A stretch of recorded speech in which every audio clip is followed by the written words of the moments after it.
The Transistor, a world-changing invention, a mismanaged team, and an awful mentor.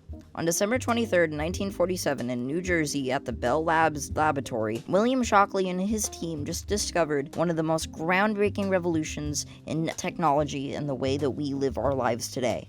It gained them the Nobel Prize. Dr. John Bardeen shares the prize, which includes a check for $38,700. The third colleague is to the entire revolution on having a portable device in your pocket. As you can see, the original transistor looks like a joke. It looks like garbage. It looks like somebody put together a bunch of trash. And you may wonder, why was this even needed? So, before we had transistors, we had vacuum tubes. And vacuum tubes were these slow, they were made out of glass, and they were huge. They took up so much power, and they were very inefficient. One of the issues with vacuum tubes is the issue of miniaturization. Because of how large they were, we had these giant rooms that just take up what would fit now in just a modern small device. So, for the only way that electrical engineers knew is that they had to move forward. They couldn't continue using vacuum tubes because the technology was unviable. Due to the transistor, we ended up having an entire electronic revolution. We ended up experiencing the home computer revolution due to having devices that didn't take up a whole bunch of power. We ended up having things like barcodes being introduced that revolutionized store management forever, having a digital archive of the price just by scanning a number, and just having a device that isn't taking up an entire room just so you could do division.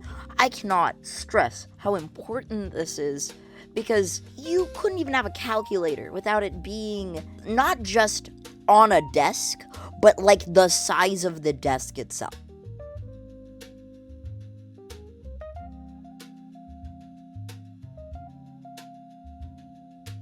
This success did not last for long, however.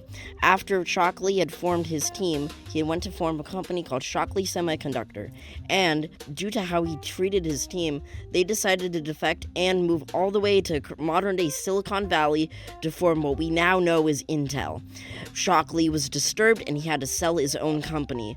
According to employee accounts of working for Shockley before they split off into their own company, Shockley was incredibly difficult to work with, would argue with employees even though he knew they were right, and would make them stay overnight just because of an argument. After his former employees left Shockley Semiconductor, he was forced to sell his own business. He had some roles as a college professor, but he ended up kind of going down this very awful rabbit hole. He ended up talking with a lot of people that were in the eugenics movement.